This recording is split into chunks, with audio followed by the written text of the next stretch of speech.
15 years ago, if you were to talk about gut health, so a few people might have recognized it, but we didn't really have even the tools that were affordable to be able to study gut microbiome or gut health at scale, healthy gut bacteria. The 39 trillion bacteria that we know live inside our gut that actually help control inflammation, help control our metabolism, help signal to our brain, the whole gut-brain axis that I know you've talked about on the show, but now we have it.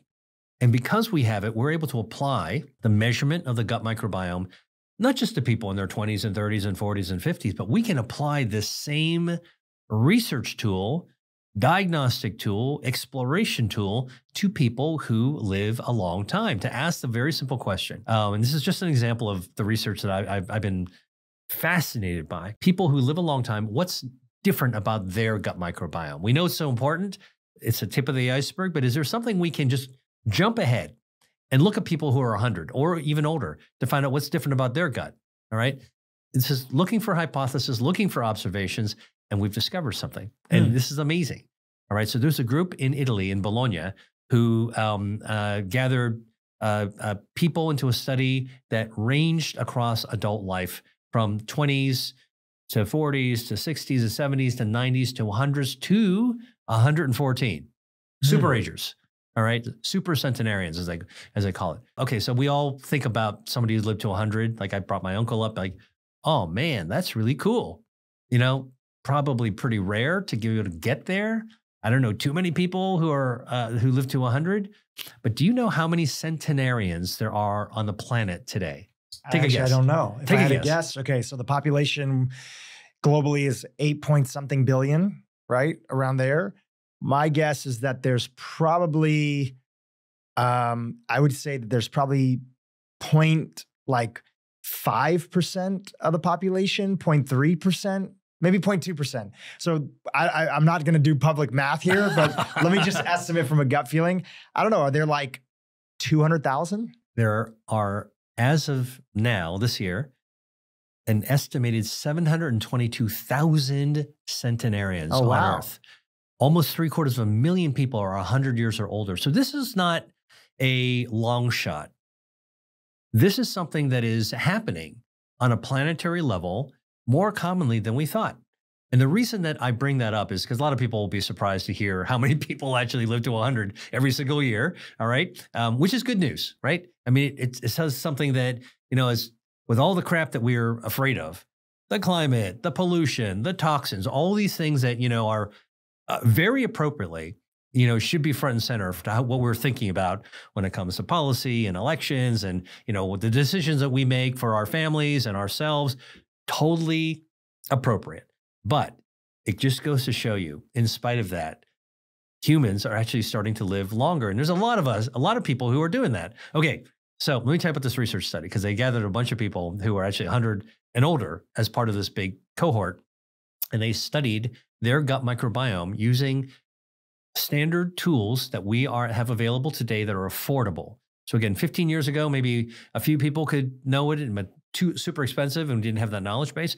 Now they've applied it. And the question that this study asked was, what are the standout bacteria across people who are living at different age groups? And then when you go to the centenarians and older, are there any bacteria that pop out that go, oh my gosh, these bacteria are so high in these people, there must be something going on with these bacteria?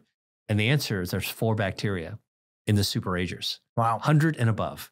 All right. So I consider this kind of like breakthrough discovery. Like my whole career as a researcher has not been to follow other people, but to really look on the horizon for, like if you're in the old days, you think about those big sailing ships. Yeah. Right. So if you're in the crow's nest with the periscope and the parrot on your shoulder, all right, what do? You go like land ho, right? Like that's the discovery. I think I see something. So this research, I think, has seen land ho in the gut microbiome of superagers. And there's 4 bacteria that's happening. You want to know what they are? Yeah, absolutely. All right. I know you'll have heard of one of them, but 3 of them I bet you haven't heard of. All right. One of them is called Odoribacter. Okay, O-D-O-R-I, bacter, Odoribacter. All right. A second one is called Oscillobacter, like oscillation. Third one is called Christenella. Okay. Another bacteria. Now, if you haven't heard about this, and I know you actually pretty, you're pretty seasoned when it's talking to about microbiome, right? Now, even for me, I hadn't really heard about these, and I spent some time, like a decade, looking at microbiome. I hadn't even heard of these. Okay. Fourth one, Akkermansia. Isn't that amazing? Yeah. 4 bacteria, including one, like our old friend Akkermansia, that I know I've talked to you on the show before. Yeah. They are the standout bacteria in people who get to be 100 and much older, the super agers. Okay, so what do? All right, let's pounce on those 4 bacteria. What do they do?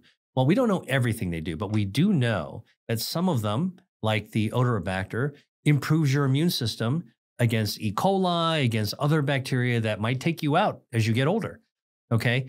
It boosts your immune system. It defends you against bacteria and viruses and probably cancer as well. But we don't know that. Like, again, this is all discovery. We're putting together a picture. Cool. We got a bacteria that boosts your immune system. Another one, like the Oscillobacter, helps improve your blood lipid profile. It's like Mother Nature's statin actually lowers your LDL, your bad cholesterol, helps to improve your HDL cholesterol, lowers overall cholesterol. Pretty cool. All right. That starts to make sense. Also helps your metabolism, your blood sugars become more even out. How? Insulin sensitivity makes your body more insulin sensitive. All right. Doesn't mean that, it's going to help you if you're pounding sugar and sodas into your body all the time. But let's talk about people that are making it and living, a reasonably healthy life. That bacteria could make a big difference, right? Other bacteria improve cardiovascular health. And of course, Akkermansia, we know, does a whole host of things for lowering inflammation, improving metabolic health, helping you to fight off cancer, even showing like it actually plays a role probably in brain health and cognition, protecting cognition as well as some of the latest research on it. Okay, so that's pretty cool. You got 4 players that have been newly discovered that all do things to your body's systems that help us live healthy, live long, live healthy, live long and prosper, right? That old swamp thing. Hey, if our gut microbiome is important for our health when we're adults, what about when we're elderly? We're beginning to ask that question. This is the new conversation that's actually happening in longevity research, okay? And then the coolest part, and this is what I'm working on, what are the foods you can eat that can actually support that?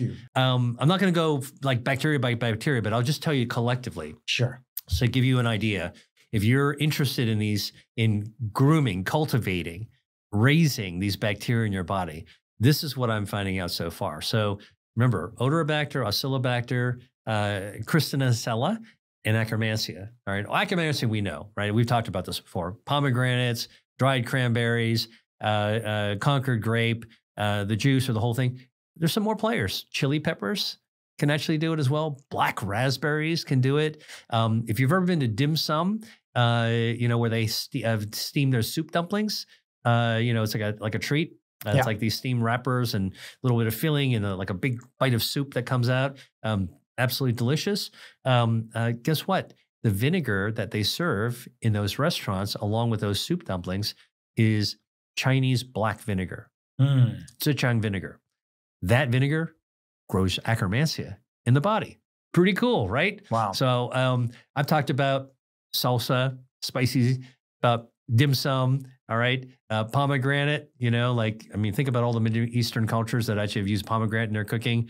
Cranberries, Turkey Day cranberry, all right? There's healthy ways of actually doing that too. So again, these are achievable ways to actually cultivate this one bacteria, which, by the way, if you have it and you have cancer and you're getting immunotherapy, this one bacteria, Akkermansia eosinophilus, has been shown in human studies to be critical for helping you respond to the cancer treatment. So this is not like a maybe I wonder if I should. This could wind up becoming a life and death decision. And this is like the kind of research I do as a medical doctor. I'm not just sort of like a kale wheat leaf waiver saying, oh, like on a good day, eat some more veggies. Like this is the stuff that I do as a cancer researcher as well. Like what could we advise patients to do when they are asking their oncologist or oncology nurse, what should I eat? And the answer that's often given is like, I don't know, or it doesn't really matter what you eat. It does matter what you eat. By the way, when it comes to cancer, if you want to live long, I mean, there's all kinds of things that you can actually do. But one of the things I think that we should be focusing on that is going to be very, very effective as the science for extending life being worked out, is to curtail or avoid the things that will take you out early. Cancer being one of them. Yeah. Diabetes, one of them. Obesity being another one. Akromansia. Other foods, by the way, that actually answer. Resistant starches. For akromansia or all these bacteria? For these other bacteria. Yeah. Okay. Resistant starches.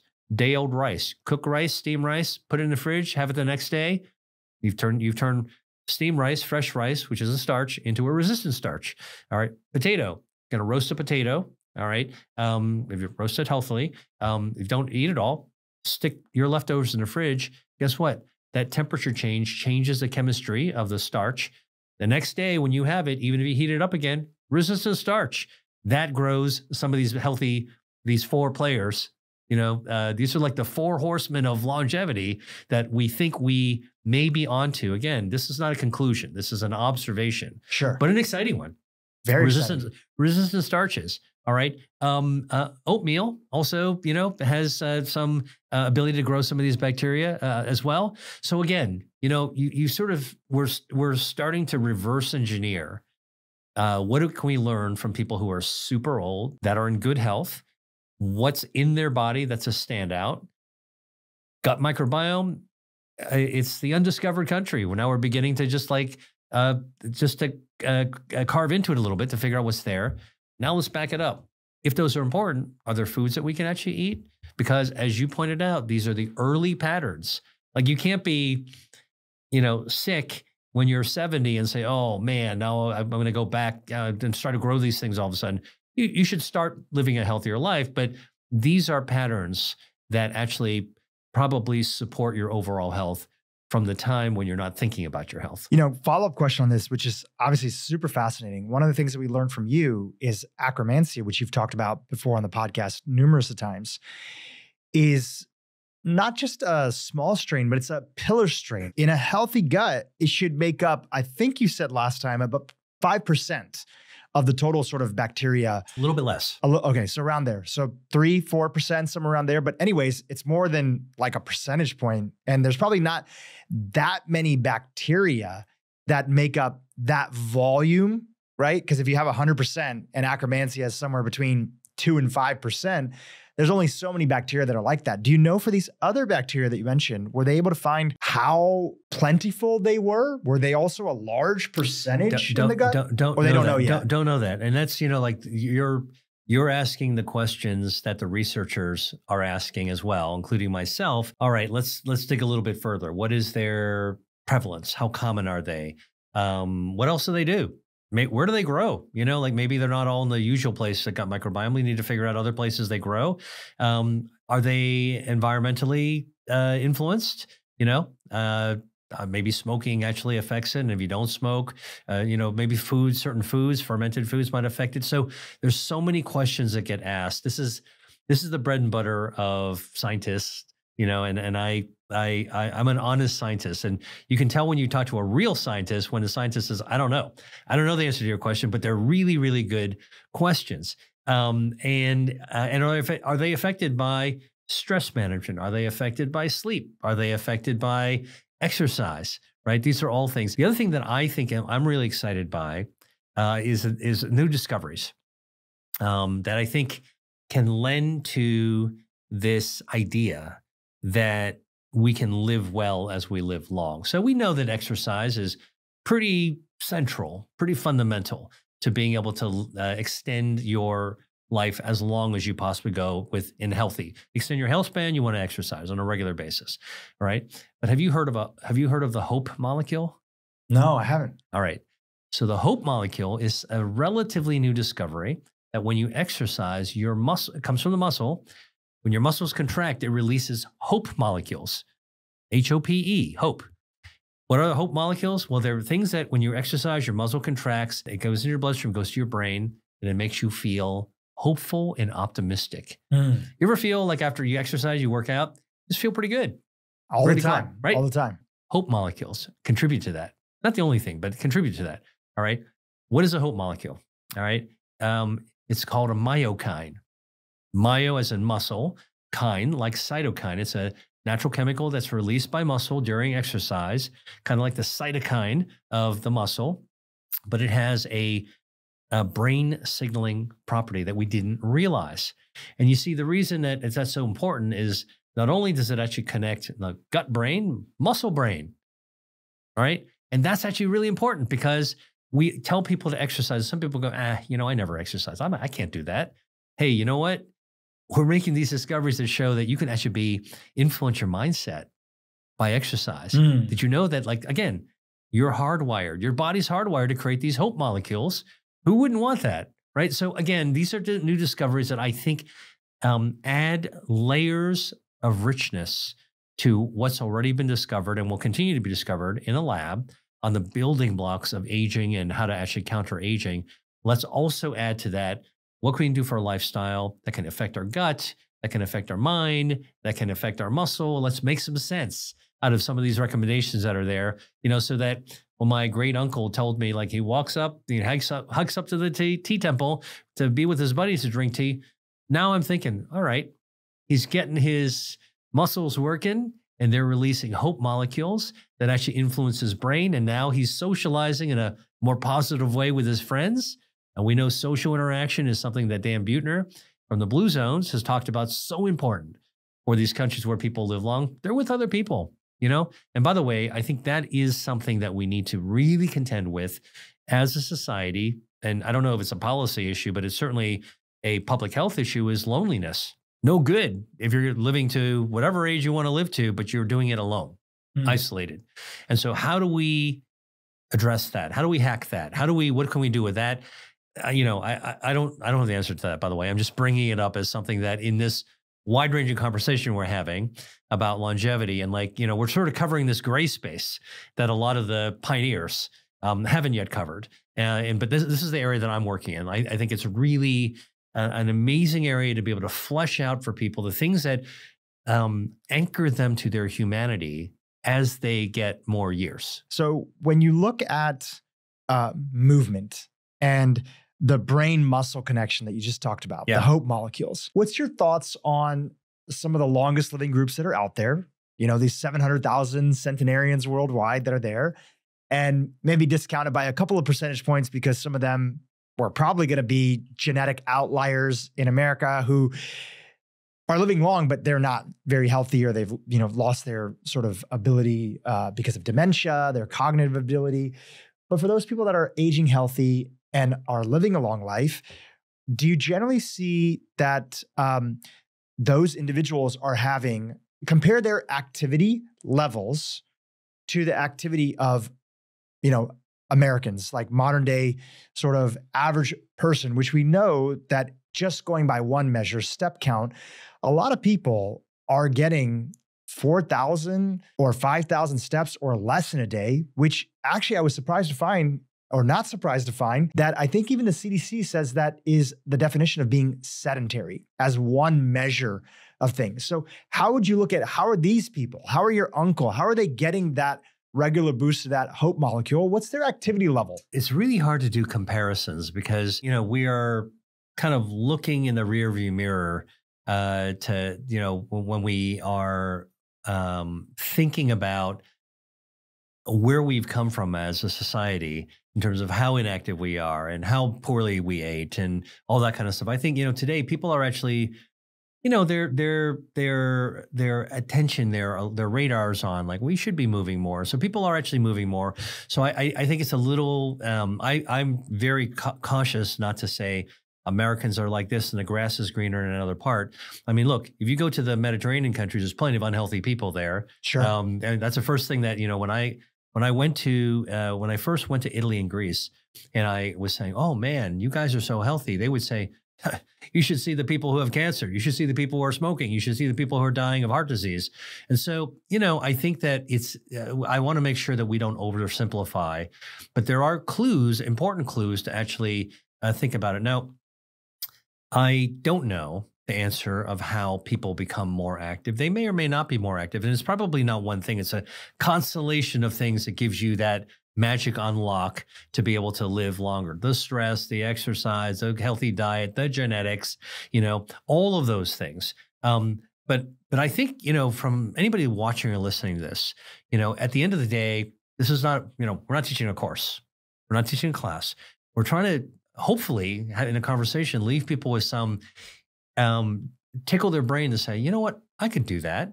And I think that if you can actually get yourself to walk, if you're not doing more already, just from not exercising to go for a 30-minute walk as briskly as you can after dinner every single day. And if you can't go outside because it's too cold or raining, do it inside the house. Just stay in motion. And if you're like, oh, I'm going to be bored and I don't have a friend to do it with, put some earbuds in and listen to the Drew Prowett podcast. Listen to this episode. All right. And you'll actually get it in. And just know that what you're doing is by working those muscles, you are actually releasing substances that were recently discovered that actually affect your brain and makes you more hopeful. And I think that those are the concrete types of messages that are more helpful. And I don't know how we could make Americans more active. I think actually there's a subset of Americans who are very active, And by the way, this whole 10,000 steps thing, right? Like that was sort of like the mantra. You got to work at least 10,000 steps a day if you want to be healthy. Do you know that's an urban legend? It's an urban legend, and definitely like researchers just kind of made it up, is what I heard. No, actually, right? It's a marketing company that made it up. A step counter, right? In the 1960s, a Japanese step counter, basically a pedometer company, developed, hired an ad agency, and they created a campaign calling it 10,000 steps. It was something that, it was a jingle that worked for them. And somehow that wound up becoming embedded in the public consciousness and passed around like the old game of telephone until we started to, in the medical community, quoting it. And, in the health and wellness and fitness community, quoting in 10,000 steps. Actually, it doesn't have to be as high as 10,000. It's going to be very individualized. It's probably closer to between 5,000 and 7,000 steps to be able to be just generally healthy. But it depends on your age, depends on what else is going on in your body, right? And so this is, again, where I think the God is in the details, what we hear about and talk about. I mean, if I could make like an editorial comment here, because I am affected by the same thing. We live in this incredible age where we can listen to podcasts like this one and many others. We can flip on a television and scroll through a million different options. We are able to use social media and get a lot of information all the time. How do you sort through all that information? And how do you know what's misinformation? How do you know what's urban legend? I mean, I just told you that 10,000 steps is an ad jingle from the 1960s that is still being bandied around. All right. And a lot of people believe those. All right. I think the key thing is try not to, I think, again, this is a little bit of that self-reliance. Whatever you hear, if it's interesting, to have a healthy amount of skepticism, check it out yourself. Talk to other people, and a lot of things, especially in the health and wellness community that get talked about, might not be ready for prime time, might be a great idea, but not for you. It might be an urban legend, oh, don't eat soy because it's going to cause breast cancer. Tomatoes have lectins. You and I have talked about this before on your show. There's so many of these things out there. I kind of feel like my responsibility, and I know you've done an amazing job about this, is to have really level set conversations about what we know and what we don't know. And wherever possible, bash a myth whenever you can. I think that's what's helpful for people, especially when you talk about these aspirational areas like longevity. What are the top ways that we can naturally boost collagen in our diet? And then are there other foods that you have found that also can help us not only live a healthy life, but stay looking young? I have no problem with wanting to look as good as you can, right? And vanity and our self-image is super important. So there's no judgment there in talking about sort of figuring out how to keep yourself looking as youthful as possible, and you want to look good. More power to you. I'm all for it. So number one, I want to kind of put that out there. So collagen is actually an important way to do it because that's how your body does it, all right? By having this biomaterial that exists under your skin that provides structure so that you look the way that you want to look. Wrinkles, different types of tissue that look sagging, like it's usually due to some stretch or disruption of collagen or weakening of collagen. And our body continuously produces collagen. It's a protein. Okay. And collagen, by the way, is amazing. It's a triple helix.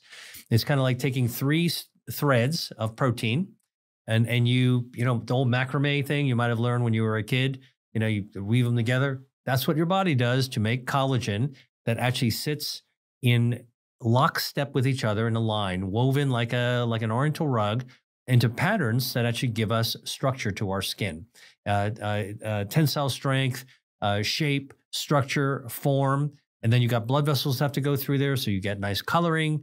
All right, and so all these things are really, really important. Okay, and by the way, there's one to give an example that a lot of people don't know about. Your cornea is the front of the eye. It's what you put your contact lens on if you wear contacts. It's the crystal clear front, just like the watch face on front of your eye, and it's completely clear, and that's made out of collagen too. And the reason that light can pass right through it, so you can see we can see each other, is because the collagen fibers are oriented exactly in lockstep. And if you mess up the collagen in the front of your eye, it clouds up, and now you can't see.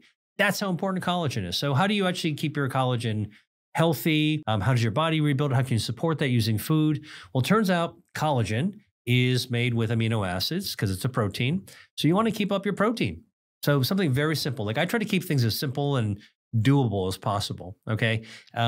Make sure that you have adequate protein because the protein you eat puts amino acids into your body, and your body's going to harvest some of those amino acids to build, in part, collagen. So you want to keep on growing collagen, you're going to need to eat an adequate amount of protein to be able to just keep up that structure under your skin, number one. Number two, an interesting cofactor is what we call it in science, that your body needs to build healthy collagen in that lockstep woven way for good shape and form and structure, is vitamin C.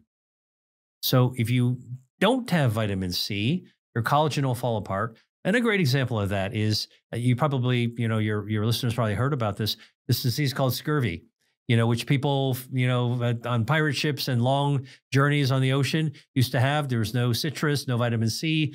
You know what? Their teeth used to fall out.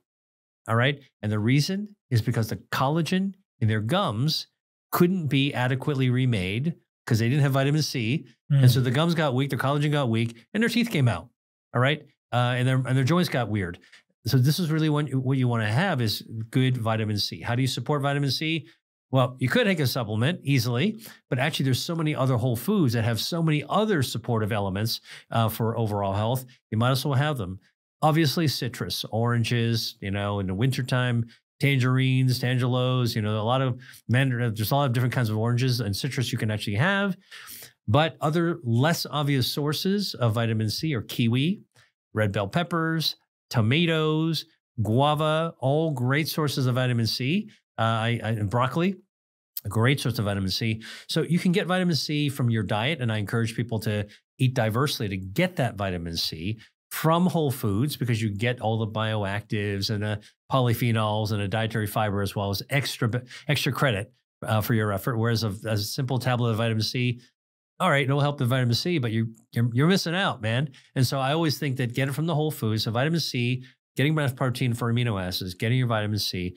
And then, by the way, and this is something that I used to think was bunk, but then I realized there's real research to it and real science, and I participated in some of it, so I know it's real.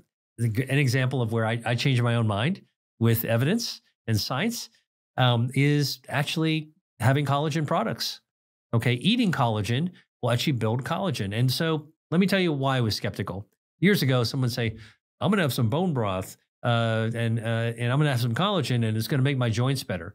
And my first response back then is, this is like 10 years ago, I'd say, that's bunk. No way it's true. What are you going to say? You're going to eat some collagen, little collagen worms, those little eels are going to swim out of your stomach and swim their way to your joint and stick in your joint. It's not going to happen. All right. And maybe that's how it was marketed. But actually, here's what actually happens. When you have a dietary source of collagen. So what are some dietary sources of collagen? Bone broth. You boil up enough bones from things, it's filled with collagen from the animal, from the bones. Dissolves the bones, it always dissolves the joints. It is rich. I mean, if you ever had really good quality bone broth, it is delicious and it is dense. It's got stuff in it. And you know, like something human beings have been having for a long time. Thousands of years. This is like your great-great-great-grandmother's solution to health. And now we're rediscovering it with science. It's got collagen in it. All right. What's another source of collagen? Jello. I'm not talking about like the atomic colored Jellos that we had when we were kids, you know, like bright green and bright orange, like colored stuff that you don't want to have. Like, I'm not talking about those Jellos. Those Jellos have all those additives that we talked about at the very beginning. We don't want to avoid and added sugar, right? But I'm talking about, you can get plain gelatin. Okay. If you look in the middle aisle of the grocery store, go look for Knox gelatin or whatever. It's just a plain box of just powdered gelatin, and you can make your own gelatin out of it. And you can flavor it the way you want. You can make it sweet. You can make it savory. You can make it neutral. That's a way of actually doing it. Okay, of having collagen as well. But let me tell you biologically what happens that actually it helps your body build collagen. Collagen is a pretty big molecule when you eat it, whether bone broth or Jello or whatever. Gnaw on a chicken wing. Okay, you're going to get some collagen in your system. Gets your stomach acid. That collagen is busted up. That stomach acid is a cauldron that digests any food that you have, including collagen, which breaks it up into a million pieces.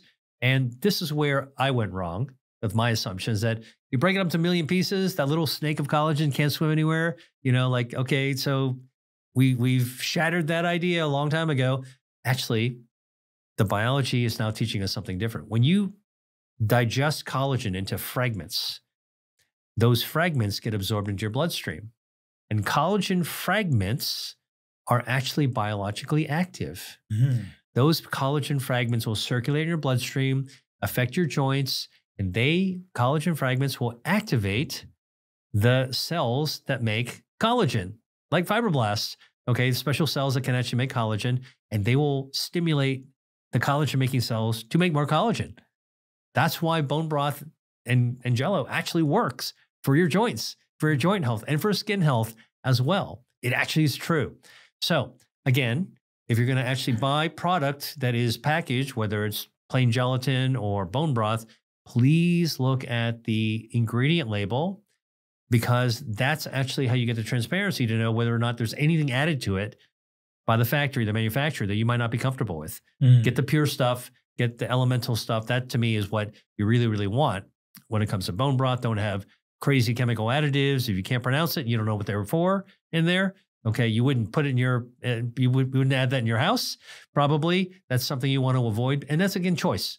Choose the one that's actually simpler, that's actually doesn't have those additives or toxins that we're trying to avoid, right? This is where we're headed, I think, as a society. We're trying to raise our awareness of these things. We're trying to take action. Hopefully, companies and governments and educators will all, and the medical community all get together to say, you know what? It's like smoking. Not a good thing to do. Let's all work together in alignment to make sure we're not doing these kinds of things and we're not exposing to people. But at the end of the day, it's a choice that we're actually making. You can still get a cigarette. Okay. You can still choose to smoke it. Most people who care about health don't. And so, but this is, again, amazing ways to actually take care of that collagen that's going to make your skin looks good.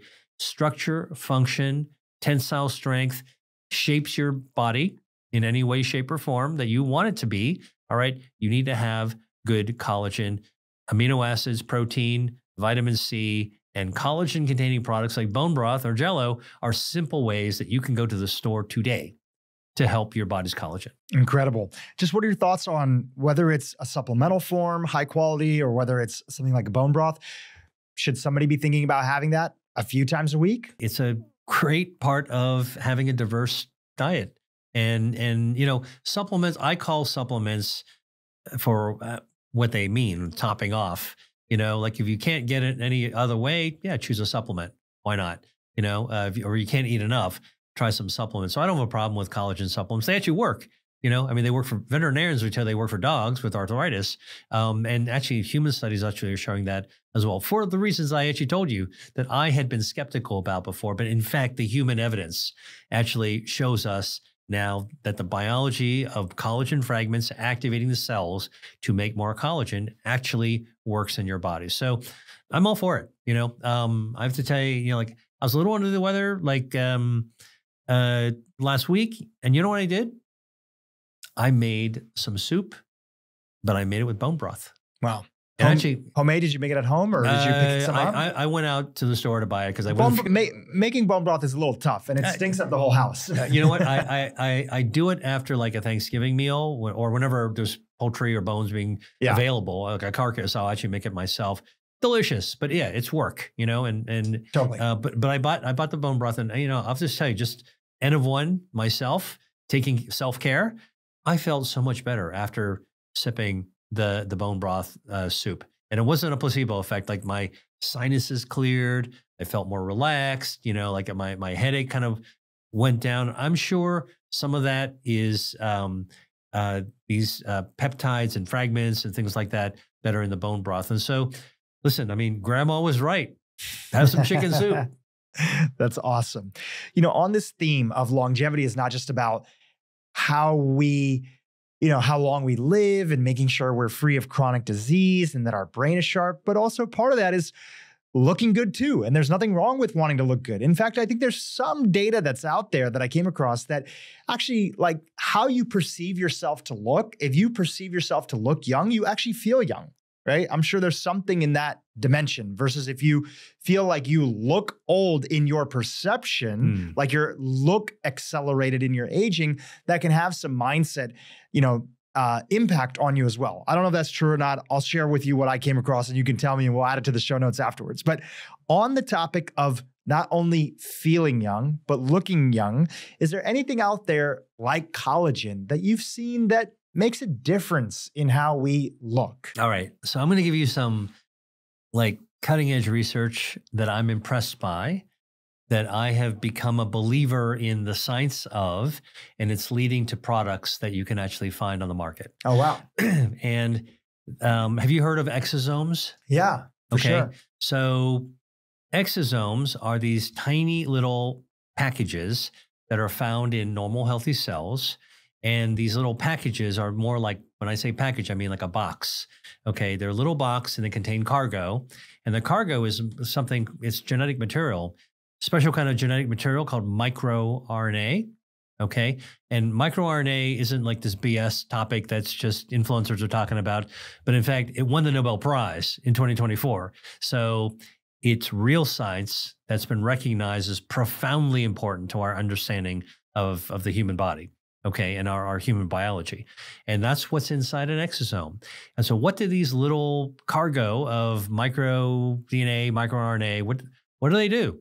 Well, it's a way of one cell communicating to another because they release these exosomes. So exo means going out.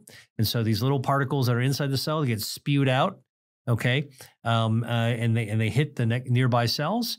And those nearby cells, the microRNA in the exosome gives the signal to tell the cell next door to reboot itself, to regenerate itself, to restore itself, to go reprogram itself, which is pretty amazing, which is basically one cell telling the next cell to keep yourself a little bit younger. All right. Now, I could take that further and turn it into a marketing statement, which I won't because I'm a scientist, but you can tell where this will go. Because if you then take exosomes, which you can find from human tissue, where do you find them? You find them from body fat.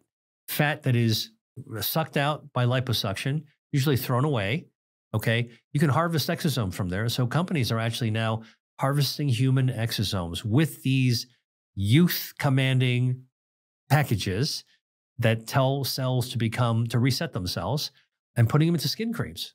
Wow. So, and there's actually evidence that it's making a difference? Okay, so I was at a private conference where I invited a researcher to come in to present some data and a product and clinical studies on exosomes. And she busted out a skin cream and showed patient after patient after patient case studies before and after. Okay. And I got to tell you, the skin looked a lot better. Hmm. And for skin that was aging or not doing well or had a disease, the reset it, clearly reset the skin. Wow. You know, and this is a trusted colleague of mine. So I know that like it would not be like, there's no hanky panky in the clinical data. All right. I mean, there was like real cases. So what's really exciting is that, is the sustainable potential for exosomes, because it turns out, and I'm super excited about this because of my work in food as medicine, you can also get exosomes from foods. Plants have exosomes. Wow. You can find it in aloe vera, which is a food source in Latin America. You can find it in ginger.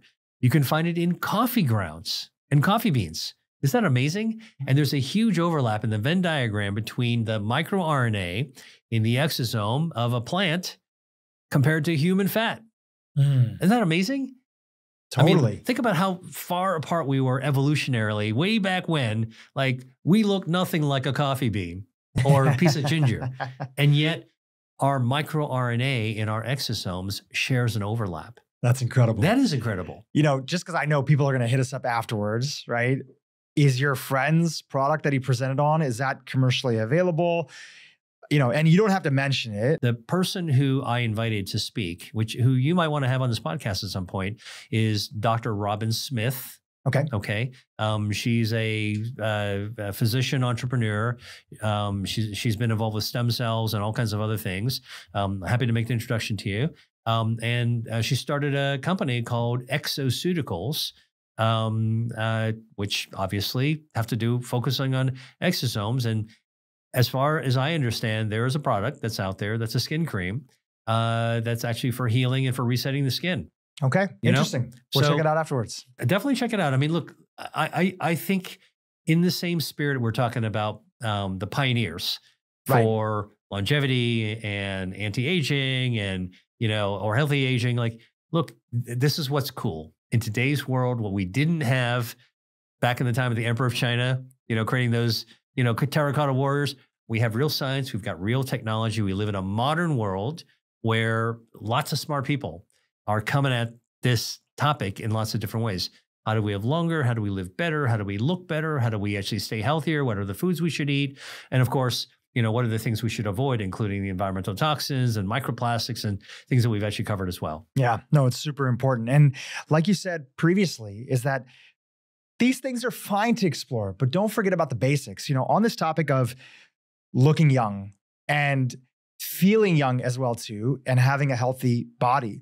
One thing anecdotally that I've generally seen is that I'm a fan, I have no affiliation with this test called Omega Quant. It's a fatty acid profile. It breaks down your 3, 6, 9, and it also tells you how much exposure to trans fats do you have inside of the body. Because even though trans fats have been quote unquote banned, they're actually still in the food system, and you don't have to declare them if they're under, I think, like 0.5% or something like that.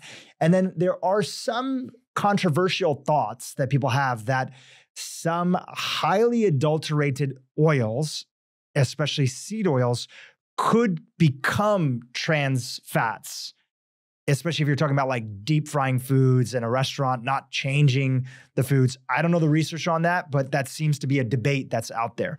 So anecdotally, I've seen from having recommended this test, because it gets people, again, this is correlation, observational data, but people who typically have the highest omega index, which means that they have a good fatty acid profile, low to no trans fats inside of their body, and they're getting plenty of omega-3s from the Mediterranean diet, healthy fish in there, sometimes supplementally taking fish oil, high quality fish oil.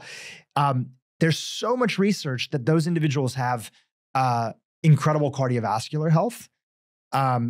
But anecdotally, I've also seen that people who consistently score high on the fatty acid profile, I generally see that their skin looks a lot better than people who score lower. Now, that's an anecdotal thing. I only have maybe 14, 15 friends that have done it.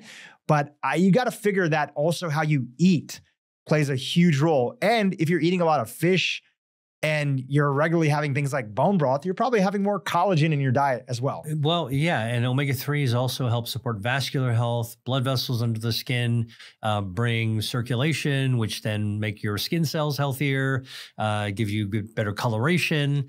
So yeah, I would believe that. I mean, I think that it's sort of like it makes sense that everything that you just said makes a lot of sense. Whether or not the test is the best test or the only test or the valid test. I mean, I think those are things, those are the deep dive details that will be worth checking out. But Sure. I totally agree that, like the idea of like looking at trans fat is something you want to avoid. Looking at healthy omega-3s is something that you want to add. That, these are uncontested. Yeah, absolutely. Anytime you work on a new book, even with your vast level of knowledge, you always come back and you are highlighting something new that you knew about before, but you're sort of doubling down on the principles of this particular food. So in preparation, literally you're in the thick of it. You're in Los Angeles, you're writing, you just came back from Greece, you were writing over there. Is there anything that you started to pay attention to a little bit more than before that has now become one of the foods that you're writing about, its unique and beneficial properties? I go back to the things that I encounter, I make for myself every single day, or I make sure that I'm putting it into my diet every single day, which is the benefits of coffee, benefits of tea, and keeping it elemental, meaning simple, unadulterated, like none of the crazy drive-through stuff with flavorings. But yeah, I mean, the more data I look at coffee or tea, I'm saying, oh, this actually makes sense. And it's quite impressive that it also improves the cognitive function in people who are older. It improves muscle strength and performance in people as they get older as well. Like, I haven't really been able to poke any holes or, even as you're kicking the tires about coffee and tea. So it makes me double down on, the pleasure I already get out of drinking coffee. I usually drink coffee in the morning and I'll drink tea in the evening. How many cups of tea would you have in a day? And what's your favorite kinds? I like green tea, but I also like oolong tea. I like jasmine tea. Jasmine tea is just green tea with jasmine flowers in it. And in my last book, one of the things I wrote about is that it's a myth that you only have only green tea is actually healthy. It turns out that black teas are also healthy, and they also have theaflavins and other bioactives that are also beneficial that can help your metabolism. All right. And then the fermented teas, which is taking tea to a ultra extreme where it's black and it's fermented, it becomes a probiotic tea. Wow, cool. I can actually drink tea that's also probiotic. So I think I've expanded as I'm going through my research now. I'm deepening my appreciation of the benefits of both tea and coffee. I'm also thinking about drinking matcha more. I enjoy matcha anyway. It's a little bit more work to actually, because it's powder, you got to dissolve it and, you got to store it in a certain way. But honestly, matcha contains the fiber, 100% of the fiber of the tea leaf. Good for the gut microbiome, gut, brain. I'm thinking about longevity and aging and cognitive health. Like, okay, maybe I should do some matcha now as well. So yeah, these are it's a good question. Like, honestly, these are the day-to-day things as I'm researching and learning and thinking about and writing. I'm also encountering, like I'm not writing science fiction. I'm writing about science fact. A classic American breakfast. You have oatmeal, maybe a huge Starbucks latte with like 30, 50 grams of sugar inside of there. You have people eating some eggs. Generally seems to be healthy, depends on who you pay attention to. Some people say it's the devil, some people say it's healthy, and a glass of orange juice. I'm actually curious from your point of view, is that actually a healthy way to start the day? And contrast that with, you were recently in Greece working on your next book. How do some of the world's longest living people start their morning off? So first of all, let me take you back to my original exposure to the Mediterranean. This was long before people were talking about the Mediterranean diet. Okay, I had finished college. Before going to medical school, I was very interested in understanding food, culture, and health. And so I did a gap year. I went over to Italy to learn about food. It was my first exposure really to Europe way of life, in a place that eats Mediterranean cuisine, right? And culture. And then I went to Greece, which is a place I've come back to again and again. I'm fascinated by the elemental nature of the life in Greece. It's not fancy for the most part. It's very simple. And this has actually given me an insight into healthy approaches to food, because simplicity is actually something that seems to be a recurrent theme in people who live long and live well. And so, I love the fact that you brought up this idea of like the typical breakfast where, you're stacking the drive-through, and, we didn't even talk about like how you get your coffee, with a pumpkin flavor and all the whipped cream and your convection oven, ultra processed breakfast sandwich and all that other kind of stuff that, we see this all the time. I'll tell you what I've seen. I've seen in some of the healthiest people that come from the healthy cultures, they live pretty simple lives. A great example is the people I've known from Greece, for example. They start their breakfast with basically a simple cup of coffee and maybe a piece of fruit. And that's it. It's really, really simple. All right. And maybe some Greek yogurt. All right. And not a lot of it, like a little tiny cup of it with some crushed pistachios, maybe a little bit of cut fruit into it. And that's it. And I actually embarked upon that myself and found myself feeling so much better by not loading in calories and loading in additives and loading in all that other stuff. Listen, I grew up like most people who are probably watching or listening to this, hey, it's really great to have a big topping of whipped cream with like all these fancy things on it. Like it feels like holidays, but to be honest with you, simple has always made me feel better. I start the day with a cup of coffee. And by the way, coffee, as I have continued to conclude, it's one of the holy trinity beverages: water, tea, and coffee. No matter what field you're looking at, whether you're looking at cancer, whether you're looking at diabetes, whether you're looking at longevity, whether you're looking at overall fitness, coffee seems to be good for you. Okay. I was told in medical school, coffee is not that great for the heart. It could actually give you arrhythmias and there's too much caffeine in it. The bioactives in coffee, which you would find as a common denominator from Ethiopia, which is where we think coffee originally came from, to Greek coffee, which is actually Turkish coffee, is pretty loaded with caffeine. So you got to be careful about that. But it's also loaded with these polyphenols like chlorogenic acid. And chlorogenic acid does amazing things to your metabolism, to your blood vessels, to lower inflammation, and just tip the odds in your favor towards longevity with a simple cup of coffee in the morning. Is that usually what you have to start off the day? Every day. A cup of coffee. A cup of coffee. The stronger, the better. Now, listen, this is me, all right? And personalized nutrition, I always say when I'm on a podcast, the most useful thing I can do is to tell you the facts, like science, or I can just tell you what I do. And for me, a really nice cup of coffee, straight up. I don't put cream. I don't put dairy. And I also don't even put nut milk or, any of those, or oat milk or anything else. And I like my coffee straight.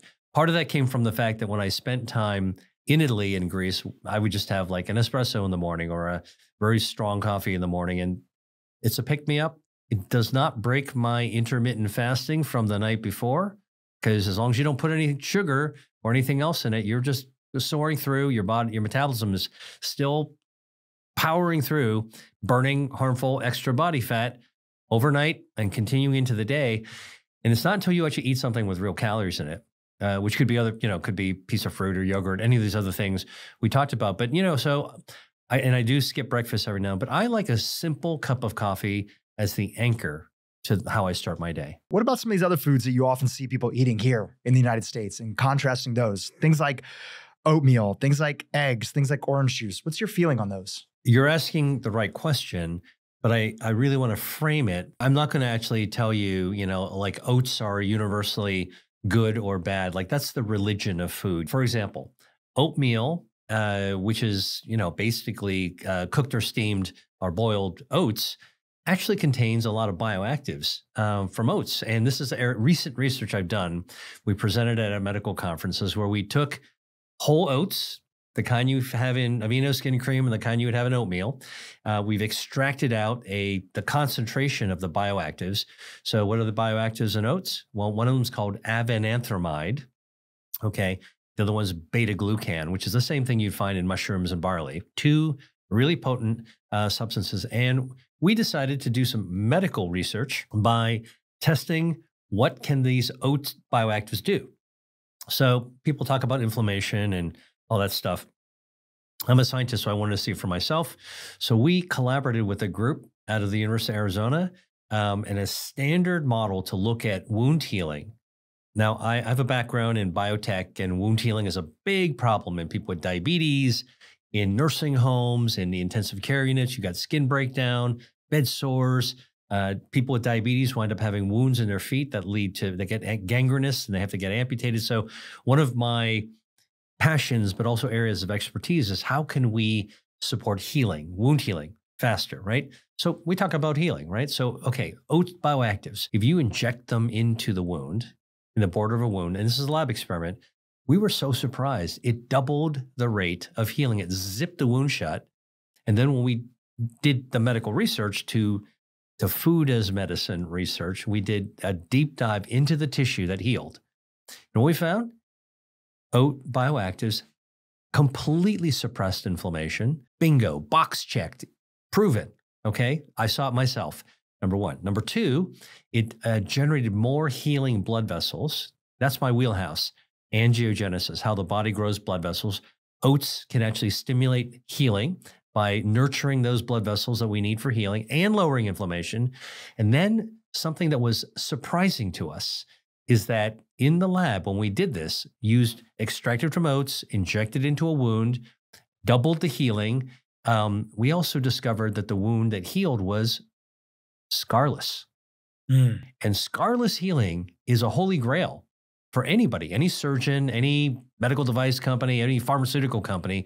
We'd never seen this before. And we wouldn't have discovered it if we didn't actually take what Mother Nature had, pull it out, and put it into a standard medical test system. This is what like people always, talk about food as medicine. I'm one of the dudes that actually does it. And so when we looked at it, how could you get scarless healing? I mean, like we looked under the microscope and this baby had this healed wound, had no scar, no inflammation, plenty of nourishing blood vessels, but it had no scar. When you actually looked at the collagen, and I know this is the topic that, you've also talked about, and we can talk about it some more about collagen. Collagen is normally in tissue. It's a beautiful woven pattern. If you've ever had a beautiful oriental rug or tapestry on your wall or your window, like that's weaving. And when collagen is woven perfectly, there's no scar. So we looked at this. There was no scar. The collagen was woven perfectly in the healed wound with more blood vessels and no inflammation. Okay. And then we took it one step further. We found that the oats bioactives recruited stem cells for healing. Okay, so I just took you through, like over a year worth of research, but I gave you the kind of the top line on this.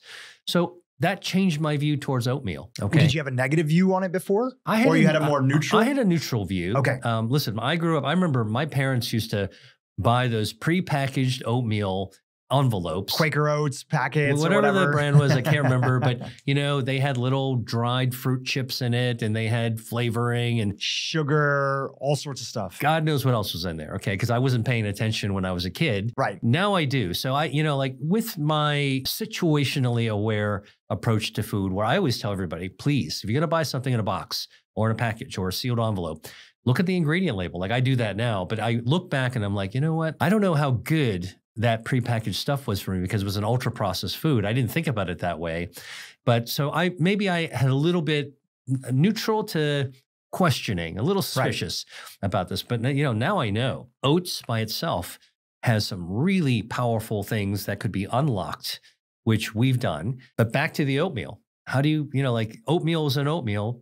You could buy rolled oats, in a canister, and that's all there is to it. Please look at the ingredient label, which is what I do now that I've made these research discoveries. I'm eating oatmeal every now and then, not every single day, but sure. Like if I had a choice, I'm going to make my own with just water. I still don't put dairy in it. And then, I'll take some dried fruits because I know there's other bioactives, dried cranberries to get the allagitannins and anthocyanins.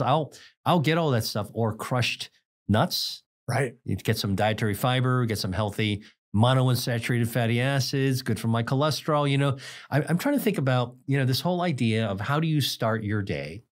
Back to the question you asked. How can one start one's day in the healthiest way possible? For me, cup of coffee, I don't adulterate it. I know what's in it. It's got chlorogenic acid. It's good for so many aspects of health and longevity. It adds to my quality of life. So that's part of my health span and lifespan. Coffee, by the way, slows down the rate of cellular aging as well. So that's been studied in people. Phenomenal. I don't think too much about it. I just get my cup of Joe. But yeah, you have it. You enjoy it. But I enjoy it. Okay. And that's at the end of the day, the most important thing. I know that oatmeal with this research could be beneficial, but it depends on how you get it and what you put in it. And so, it's all in the details, right? So like the quality of the product that you're having. But enough for me, if I can get Greek yogurt, I might have it every now and then. I don't have it every day. Other than the coffee, there's probably no single thing that I do every single day because I love diversity. And, like in my books, I've written about 200 or 300 foods. I love to choose from them. It's kind of like I feel like I'm the kid in the candy shop of health every single day. From the time I wake up and the choices I make, I just have a lot of fun picking things that I love that are good for me. I think that really the message of what you're sharing here is that it's not good and bad foods. Generally, when you're talking about whole foods, minimally processed, and actually it goes back to how processed is it? If it's super adulterated, you can take anything that actually could be a great food for you or a part of a healthy diet. If somebody is largely eating whole foods, getting their steps in, doing some resistance training, and they want some oatmeal, and that's their preferred way to get carbohydrates, and it's not filled with a ton of sugar. But even if they want to put a little bit of honey or maple syrup and they're putting nuts in and other stuff, they're going to be a healthy person, right? It's only when we rely heavily on these ultra-processed forms in all areas of our life. You mentioned how coffee can be great for us. And there's some people out there that are drinking coffee and it's truly maybe 30 grams, 20 grams of sugar every single morning, day in and day out. And that's not the only thing that they're doing. There's food dyes in there. There's syrups. There's other stuff. And then that leads to the next thing. They might have 2 lattes in a day. Then there might be a lot of processed foods in the diet. So it's really about how we approach these things. That's what I'm hearing from you. Well, yeah, you're right. I mean, I think you hit the nail on the head. But one thing I want to do for anybody listening to this is to try to bring a little bit of discipline and clarity to this idea of the use of the word processed and ultra processed. Because I think we, those of us who talk about it all the time, we understand what we're trying to say. But I think for people who are listening, sometimes there's some confusion. What's what's processed versus ultra processed? And what I tell people is that we very rarely eat raw ingredients one at a time. Maybe an exception is a salad bar, or a fruit plate. You're eating every forkful is like one thing. A little thing of lettuce, a little tomato, a little watermelon or a pineapple. Most of the time, the foods that we eat, the food I enjoy, is cooked, prepared. Whether it's Chinese food, Indian food, Mexican food, Spanish food, Italian food, it's prepared. And that means that you're taking raw ingredients and doing something with it, which is processing it. So you ever see how they make homemade pasta? Get a big amount of flour, make a little hole in it like a volcano crater, crack a couple of eggs, and just use your fingertips to start working it until it actually firms up, and then you roll it out. Okay, so that's like grandma in Italy making pasta the way it's been done for thousands of years. Right. That's processed. You're processing the food. Minimally processed, a lot of people say. Minimally processed, but the point is that like homemade like that with fresh ingredients could be technically considered processed, but that's not what we're talking about when we talk about the foods that we should be more careful about. Now, there's so much discussion about the food industry, and I want to maybe touch on that just a little bit, but ultra-processed foods are not the foods you make at home, like manipulate at home to cook and to turn into a meal. Those are the ones that are made in a big factory and where machines are extruding ingredients and converting ingredients into forms and shapes like animal crackers, for example, that wouldn't naturally occur in nature, and then add lots of chemicals to them, emulsifiers, preservatives, artificial coloring, artificial flavoring, added sugar. That's another one, okay? And this is all transparently on the ingredient label, but hidden in plain sight to the consumer. And so ultra-processed foods are a choice that many of us have been, I would say, conditioned to reach for, because of how we grew up in our society, something out of a box that tastes really great and it's sweet and it's not very expensive. So maybe your mom bought a lot of it and it's in your pantry, maybe for months and months and months. Like food it's not supposed to last that long. Okay. And it's all engineered for convenience, shelf life, longer it lasts, better it is for consumers, so to speak. That's what they make us believe, or certainly for the grocery store. And it's cheap and it's available, right? And then it's engineered to really make you crave it, right? So I don't call it a conspiracy. Companies do what companies do. That's what they're trying to do. Their job is to create stuff, for their shareholders who are actually counting on them to create stuff. The responsibility comes to us as consumers to make those healthy choices, right? I mean, look, you get in a car every day and you drive to your work or whatever. Up to you if you're going to actually speed and endanger yourself and other people, or you're going to drive in the speed limit. And so these are choices we make. We make good choices and we can make bad choices. But if every day you choose to make a choice that puts you in danger, okay, and I think that's really where this modern sensibility is like all this stuff that we just thought was our lives, ultra processed foods. There's a danger element to them. I think we're beginning to wake up as a society to ask questions about that. And at the end of the day, it's up to us to make those good choices. I'd love to get your perspective on this. I was recently in Japan for the first time visiting. My wife had been there a couple of times. And in reading a little bit about it, one of the things that you see in contrast is that Japan as a society, which also plays into this idea of your Mediterranean diet, right? That you talked about last time you were on the podcast. Their population has, I think, like a 3% obesity rate compared to in America, we're like just right around or a little bit above the 50% like obesity, right? And then if you talk about overweight, we're dealing with a population that's in the 75 plus category, maybe even 80%. I'll have to pull those statistics. And one of the things that they do in their country, when you look at the country of Japan, is on a national level, they really talk about healthy eating habits from a young age. And in fact, many of the schools are mandated to have a nutritionist at the school, and that meals they're mandated to be made from scratch each day for the kids in that school. And at the youngest of ages, it depends on the school district and where it is and what part of the country and what resources, but kids are often involved in the making of the process, washing foods, other things. So I think sometimes when people feel that there's something going on in America, they hear from organizations like the Eat Real nonprofit and that's in the Bay Area, where they see that one of the trickery that sometimes happens is that you have an aggressive sort of food industrial complex that will lobby that they will come in with the cheapest prices into schools, and they end up getting the kitchens sort of shut down, not by direct pressure, but because the schools don't need a kitchen. And now the schools that actually have interest in making healthy food, they don't even have a kitchen in the first place, and they can't even compete. So it's not that it's one person's fault, but it's almost like a de facto plan of like, how do we have it so backwards over here when it comes to teaching our young kids? And then there's things like, what if it was the Farm Bill or something where pizza is considered a vegetable, right? And so that meets the requirements for a lot of schools. So that's where I think that some people feel like, is corporate pressure from just the idea of maximizing profit from every different direction, is that sort of intentionally squeezing us so that from a young age, we have kids that develop these just incredibly unhealthy habits? Yeah, I mean, look, health starts when you're young. Right. So the moment you're born, you're becoming exposed to the environment. Your epigenetics are starting to change. Your genetics are firing up. Your health defenses that you're born with, that formed in your mom's womb when you take your first breath, take your first suckle of hopefully breast milk and not formula, you're being exposed to the environment. It's like we're out. I've been using the analogy.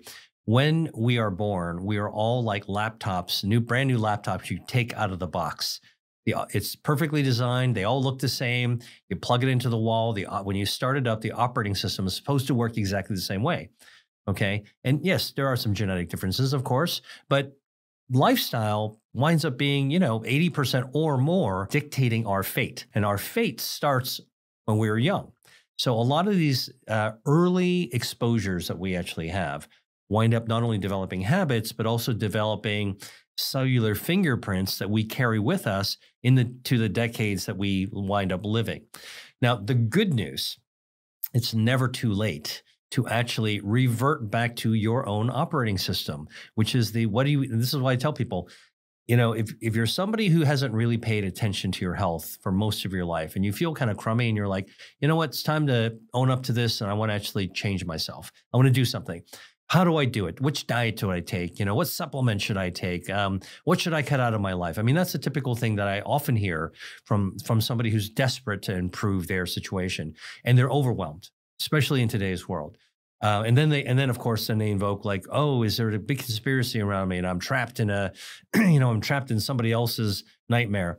You know what? What I say is that it's a very complex situation, health and food. All right. And you addressed, you started to address some of the nuances and complexities. What I say is that what you got to realize is that we all have it hardwired in ourselves to be able to have that operating system to get back to health. Our metabolism knows how to actually be healthy. We know how to lose body fat. We know how to actually regulate blood sugar for the most part. We know how to actually keep our joints healthy. We know how to keep our brains healthy. That's actually what comes out of the box. That's our operating system. Now, over the course of many years, we derail our operating system. It's like your laptop. You keep it too hot, you drop it, you download crazy things on it. It's got some viruses on it. Listen, you might keep your computer, your laptop in perfect shape. If I'm careless and I drop it and I do all those crazy things to it, I don't have any kind of hygiene on it. At some point, I'm going to regret it. I'm going to say, you know what? My laptop's running really slowly. I got all these viruses. My screen doesn't work so well. What can I do? I feel overwhelmed. And what I always tell people, like in your body, go back to basics, clean it up, go back to the operating system, all right, and start from there. And so simple things can actually get us back. And yes, there are lots of overwhelming considerations. If you are overwhelmed by messaging, that's not corporations. Well, maybe it's a media corporation, but listen, it's up to you what you're listening to, what you're scrolling through. If you're overwhelmed by advertising on television or a billboard sign, as they used to be, hey, listen, we're supposed to, we're supposed to be smart enough, especially as we get older, to make our own choices on these things. You can't tell people not to advertise, you can try to, but at the end of the day, I always feel take responsibility, go back to your own operating system, do some simple things that can make a big difference. You can't fight the machine, okay? Machine can be taken down by another machine to take it apart, try to put it back together. I think, in our society, and not just the United States, but I think around the world, we're seeing this in action. The old machine is being challenged by the people who are saying, should we take it apart and put it back together again? Sometimes you got to do that. If you're somebody who is really good with your hands and tools, sometimes you just got to take that lawnmower apart. Yeah. Okay. And put it back together and clean all the pieces. I think that's kind of what we're going through with the society, and food is no different. I think that some of those questions that are being asked, should we be having these additives? Should we be having these dyes? Should we be having these preservatives? I think they're really valid questions. We don't know the answers to some of the suspicions in full detail, but listen, I'm a medical doctor. And when I took my oath at the end of medical school to become a doctor, you get all these young guns, with their stethoscope through. We have to take the Hippocratic Oath. And along the way, we really are pledged to the concept of first do no harm. And I think when you go to Japan, when you go to Europe, when you go to many other countries, that's their first principle as well. We don't know what the harm is. Let's not subject our people to it. And so there's a little bit more of a, let's protect our people first, as opposed to let's make money first. Sure. Totally. Important message. We have to have living a long, healthy life is about the habits that you do, but also, as we touched on, some of the habits that you avoid. Like, again, not being overweight, not relying on ultra processed foods as the foundation of your diet. But increasingly, there's a lot of awareness that part of what you don't do is you don't overexpose yourself to toxins in the environment. Yeah. There's a certain amount of toxins that we're all going to be exposed to. Right now, we're recording in California and Los Angeles. There's a fire burning just, maybe 50 miles north of here. It's going to take down the air quality today. The score for the air quality is going to go down. We're going to spend some time outside. At home, I have air filters, but we're in a studio. There's no air filters. We're going to be exposed to some toxins that are there. What is your point of view on toxins and the low stress way to avoid the biggest ones that you might have concern about? And do you have any perspectives that you've been sharing with your patients or your community on this topic? Part of the privilege of being born is to be able to live on this planet, but the tax that we have to pay for being on this planet in modern society is that we're exposed to toxins all the time. Hard to avoid them, and the toxins aren't just in the fumes from the paint that, was on the wall that really stink, or from bus fumes. I remember when I was a kid, I became really acutely aware of toxins because, I was growing up in Pittsburgh and we'd be waiting for a bus or something like that. And like this bus would belch these fumes right into our faces. And oh my God, it just smells so bad. And I knew it was going to be bad for me, and so we'd learn to stand someplace else. But frankly, it's actually very difficult to avoid environmental toxins and harms. If you smell something, you want to kind of avoid it. I always tell people, if you're filling up your car with gas, if you still drive a gasoline car, I say, do you stand upstream or downstream from the pump? And most people look at me like, I don't know what you're talking about. Why would you even ask that question? And I said, well, if you can smell the gasoline when you're pumping your gas, you're standing downstream. Okay. And that means that you're breathing in the fumes, the solvents fumes from the gasoline into your lungs, which is going to mutate your DNA, which is something you could avoid by simply moving to the other side of the pump, all right, or the nozzle. And that way you'll be upstream and you won't be smelling it the same way, right? So those are some simple moves you can make. But the one that actually really grabs my attention now, that I'm telling my community, I am trying to raise the alarm wherever I can, and I am taking as many actions as I can in my own house, is microplastics. Microplastics really are like the new smoking. Okay. We know smoking is bad for you. People denied it for a long time. We have also known that microplastics are everywhere. And I was, honestly, I was kind of blowing it off myself for a number of years. People used to say, well, what do you think about this plastic cup you're drinking from, or the water bottle? Look, it wasn't so long ago where if you went on vacation to a sunny environment, somebody would hand you a bottled water out of a plastic bottle, and you probably drink it like on a really hot day, and you want to stay hydrated, right? Now we know those plastic water bottles are shedding microplastics. There's a definition. It's less than 5 millimeters of size of plastic.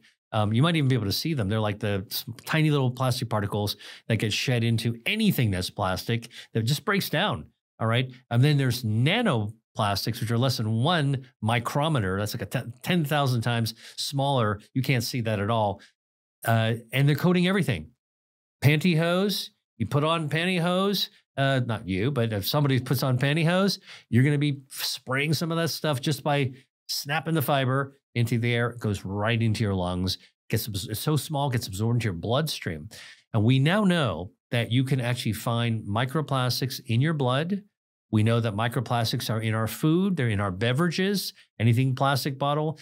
They're in anything that you turn into a beverage or food that starts with plastic. Something I was stunned by is that a tea bag, a typical tea bag, and this was done by a research study, made out of paper, I thought, actually was sprayed with a little bit of plastic on the outside by the manufacturer so that the paper doesn't rip and all the tea leaves come out. All right. I guess it makes sense from a manufacturer's perspective, but you dunk that tea to steep the tea, it sheds 1 billion plastic particles into a mug of tea, 1 billion from one tea bag, and you're drinking it. So how does this like add up? Well, the most recent estimates is that many of us in America are eating the equivalent of one credit card's worth of plastic in our body every week.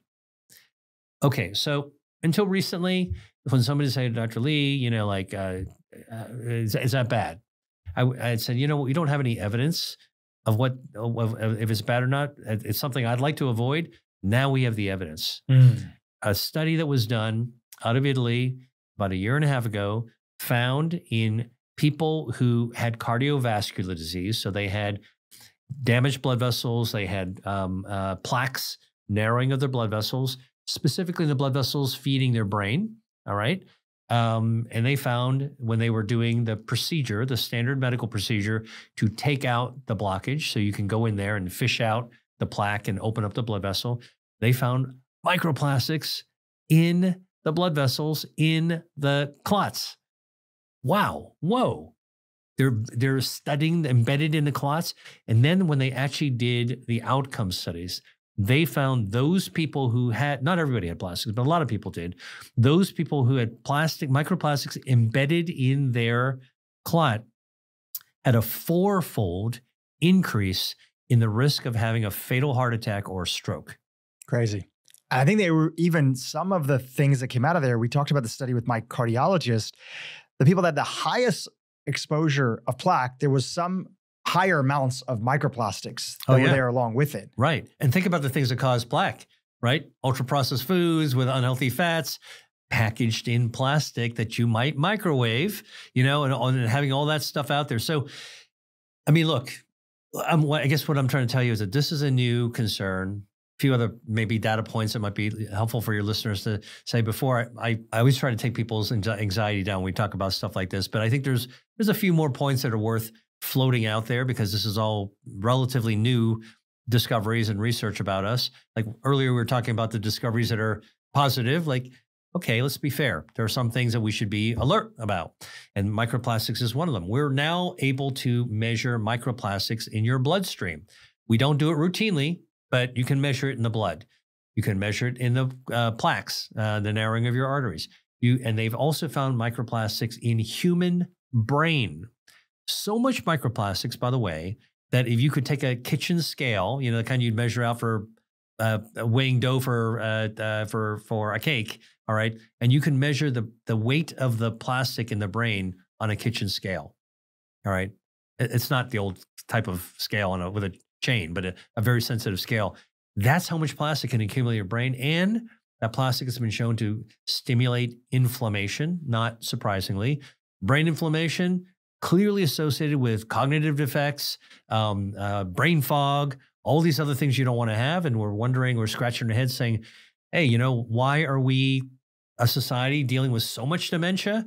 I don't know. Maybe the microplastics are playing a role. It's not the magic bullet answer, but wow, this is another thing that we need to be aware of. Found it in testicles. All right. So if you're a guy and you're like, I ain't scared of no microplastic. If I told you it's in your balls, all right, you might think twice. They find it in urologists who are doing surgery on the human penis, have found microplastics studded in the tissue, in the muscle of the penis. How did it get there? I don't know, but obviously it somehow got there from the bloodstream or some other way. You can guess on that. But the fact of the matter, they find it in the penis. They found it in human semen. Well, one of the theories is that all this polyester clothing that we're wearing has microplastics inside of it. Oh yeah. So when you're wearing polyester underwear, men or women, and all this athleisure that is so common, it's not like we're wearing organic cotton all the time, or wool, or cashmere, or whatever. Yeah. We're using all these synthetic fibers. These synthetic fibers, they shed microplastics. And then we are also drinking tap water, a lot of us. Running through plastic pipes. It's running through plastic pipes, but also all this, in America especially, all these clothes that we wash, it's in the wash cycle. You take the microplastics, go through the water system. And from my understanding from EWG, we don't have the advanced filtration abilities, even in America here, to get rid of things like microplastics. This is why I'm a huge fan of just having a high quality filter at home. Yeah. Because, thank goodness that we have access to clean water in the United States, which means it doesn't have bacteria. We're not going to get typhoid or other things like that, which is how a lot of people were dying from poor sanitation previously in the world. But now we have this new problem. Like you said, it's the modern day smoking that we're dealing with, and it's plastics. And so I had heard somebody, it's actually a great quote, I've shared it before. I had heard a speaker a long, long time ago in the whole raw food movement that I was once part of. They used to say that either you get a filter or your body becomes the filter. That's a good one. And there's a lot of good options that are out there. Don't get a Brita, because that's mostly focused on just removing chlorine for taste, but get a good quality reverse osmosis. What kind of filter do you have? I have reverse osmosis. Okay. Now, the criticism that people have is that, reverse osmosis takes out all the good minerals that are inside. I don't know about you, but I'm not drinking tap water to get minerals, right? You can add some trace minerals back in a few times a week. You can add some electrolytes. And actually, you can get most of the minerals from the food that you eat. Yeah. Right? So I'm not worried about that aspect. And occasionally I'll add in with my big 32 ounces of water that I'll take to the gym in the morning. I'll just put in a few trace minerals. There's a brand, I have no affiliation, it's called Trace Minerals. Great, that's out there. There's plenty of other brands that are there. So I use reverse osmosis. Okay. I don't want that exposure that's there. And I think that's one of the easiest things that people can do. Well, look, I mean, this is a great conversation. It's really practical, right? So we all drink water. We all have water running in our houses. I mean, hopefully you do. And here's a simple way to address a concern, but it's still surround sound with plastic, right? So what are the things that I tell people that are really common sense? First of all, don't eat off of plastic plates or use plastic silverware or drink from a plastic cup. Think about the summer picnic, or the big house party that you actually have. And, like, what do? You go out and go to the store and you buy the party plates and the party silverware. It's all plastic, right? Not only do you throw it away like that evening or that later the next day, but for the environment, but people are eating off of those. And there's no doubt that they're shedding microplastics as waste. So avoid plastic plates and silverware and cups. From what I've also understood, I don't know if you've connected with her, but she's an incredible researcher in this space and now advocate. Her name is Dr. Yvonne Burkhart.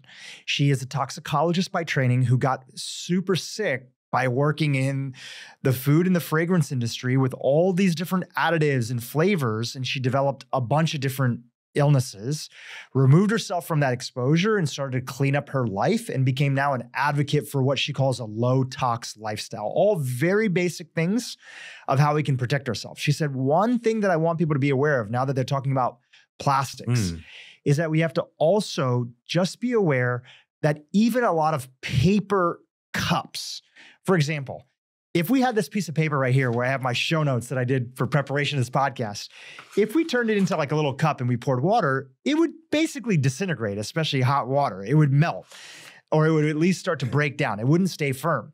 Now, when we go to a coffee shop, and again, this is about doing our best, right? It's not about getting overly anxious or worrying. When we get a paper cup, we have to understand that these paper cups, the reason that they don't disintegrate is because they're coated. With plastic. And often that coating is plastic. Exactly. So just very simply, you can get a mug. Many coffee shops, even here in LA, will give you a discount. Metal, glass. Those are the ways to actually go. Have you started doing that even in your own life? Is that something that you try to do? 100%. Yeah. Listen, I'm not always perfect. There's sometimes you're there in an airport and you're traveling and you want a cup of coffee and you don't have access and they don't have takeaway cup. They don't have here cups. But I would say 99% of the time, I'm going to be having a cup with me or going to ask for a cup. It's an easy thing to do. Listen, if you are athletic and you go to work out and you bring your water bottle, swap it out from the plastic one to one was made out of metal or glass. Yeah. Okay. And that's a really easy fix. I also think that not buying food that's been packaged in plastic is really important. All right. I mean, and by the way, you can go to the produce section and buy lovely cherry tomatoes that are found in a plastic box with a plastic top. All right.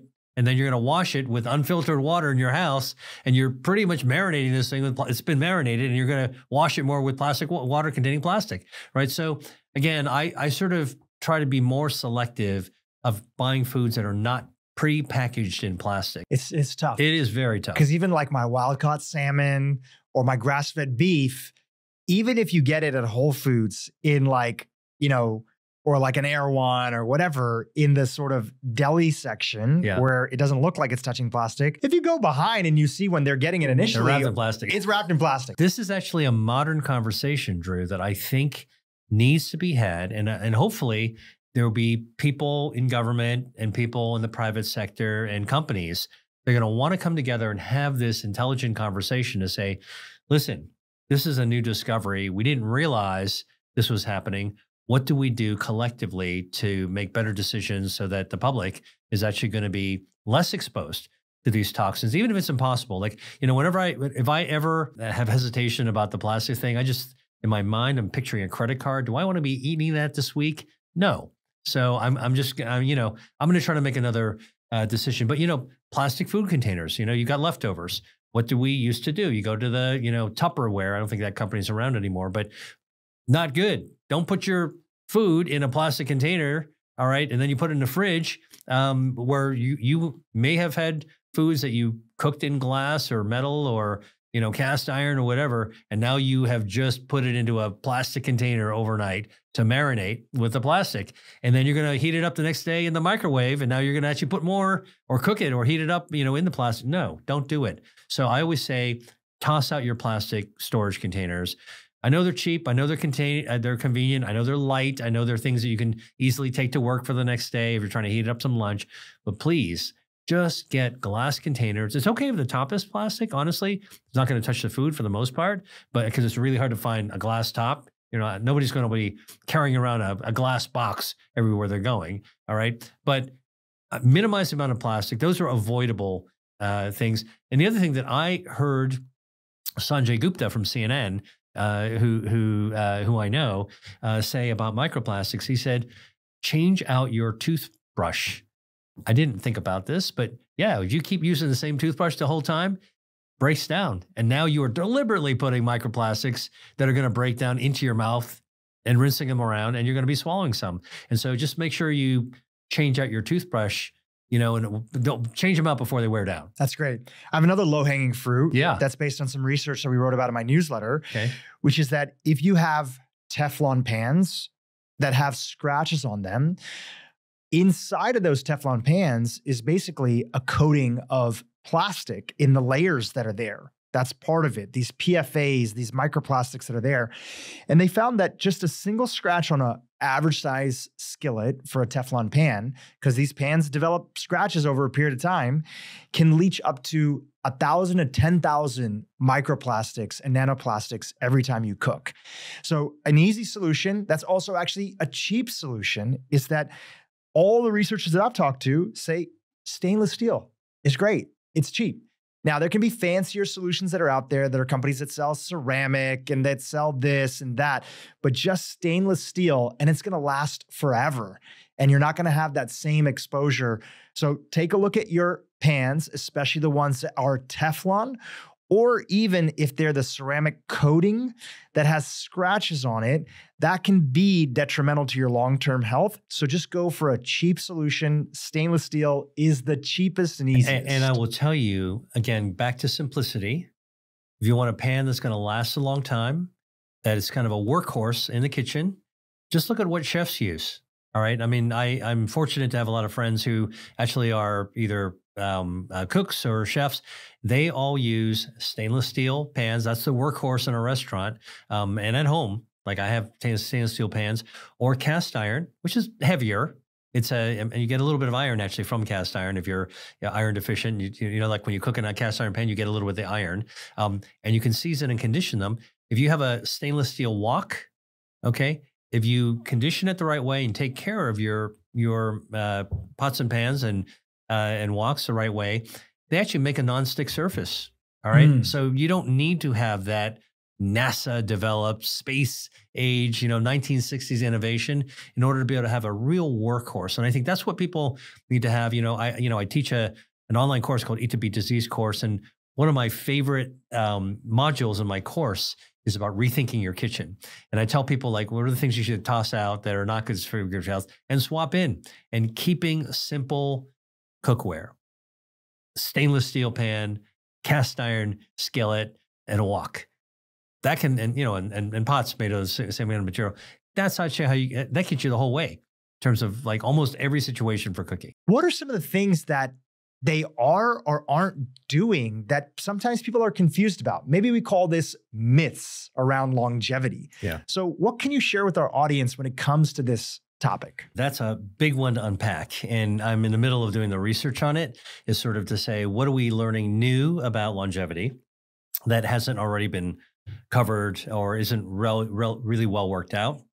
And what are some of the things that people believe about longevity that may not be entirely the way it actually is? So a couple things. And I think that, I'm a real practical guy. I'm a pragmatist. So I like to explain things in ways that are easy to understand. So first of all, we all want to live as long as we possibly can. And to me, longevity is living as long as you're possibly able to, but as well, and having a good quality of life along the way, right? So everybody wants to live as long as they can, but you don't want to be living to whatever crazy numbers that people are spouting, 150, 200, 300 years old. You hear these numbers from the sort of the people who are ultra biohackers who are, really dreaming of super longevity, right? Like I've even heard the term, I think Peter Diamandis said this, escape velocity of aging. How do you escape? So you're just going to live forever. And I think that's an intriguing idea, but I think it misses the point of our humanity. I mean, we all just want to, like if all you do is focus on the horizon, that distant point, and you don't focus on what is in front of your headlights, you're really going to be missing a lot of your life, especially, and maybe giving yourself a false promise if you just actually give a part. So some of the myths are like, for example, that your genetics determine everything about whether you're going to live long or not. It is true. If your grandfather, great grandfather, your family members lived a long time, you're probably going to have a better chance, hopefully with better genetics, to drive your vehicle for a longer period of time. The vehicle being your body. My great uncle, for example, lived to 104 years old, completely intact and cognitively clear. I don't know. I hope I got something from him. Was he here in the States? Or was he lived in China. Okay. Drank green tea, probably 6 to 10 cups of green tea every single day of his life. And he was very physically active, and he was really plugged into his community, had a big support. He kept his mind really active. And so, these are again, recurrent themes of people who live a really long time. Could I interrupt you for 1 second? You're such on a roll, but I'm so fascinated about your uncle. Yeah.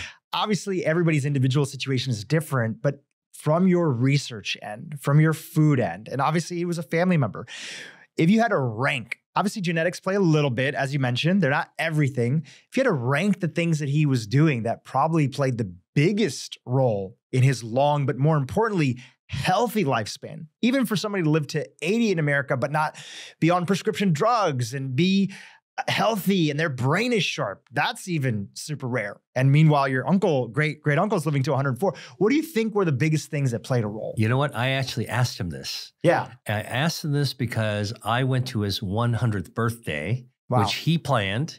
He made the guest list. He selected the food. All right. And he hosted, like, as the talkative host. All right. It was an amazing event for me. The first time I had ever personally known somebody, in this case, a family member, who turned 100, and I could see what it could be like. And so before we actually got to the actual birthday party, I arrived a little bit early, and this was in China. And I talked to him, and I'm like, okay, you got to tell me right here, right now, like, what is your secret? Like, when you look back, what insights could you share? And I think the answer is pretty typical. He basically said, I don't know if there's a stock answer I can give you that's going to work for everyone, but I'll tell you. But he told me, here's what was important for me if I had to look back at it. He said, number one, I let things roll off my shoulder. I don't carry my anger. I don't carry resentment. Things are just not that important for me to actually kind of get too wrapped up in it, no matter what it is. And he's always been that way. So the mindset first, right? Mindset, psychology. Lower stress, and I think there's a little bit of self-care in there. Like, he would rather pay attention to things that he cares about rather than what other people care about, and he let a lot of things in. And he specifically talking about anger. He's like, let the anger roll off. It's not a big deal. It's not worth it. Okay. And I still to this day remember that whenever I get into a situation where I get riled up, I'm like, maybe it's not that important. Okay. And that's just been helpful to me. So mindset, absolutely. The second thing he said is he's like, he lived at the base of this mountain that grew tea. And he said, I drink tea my whole life. He's like, I grew up in this house my whole life. I've been drinking green tea that is fresh from the mountain, freshly picked, seasonally picked. He's like, I know all the people and all the places that were picking the tea. And he's like, and I just drink it, sip it all day long. And he was a big believer in drinking green tea. And of course, the scientific evidence has shown the catechins, the polyphenols in green tea actually, and if you get dietary fiber, if you have the powdered tea like the matcha, if you actually have catechins from regular tea earlier in the season, you don't have as much caffeine because caffeine is developed by the tea plant as its own insecticide, natural pesticide. Early in the season, there are not that many bugs around, so the caffeine is very low.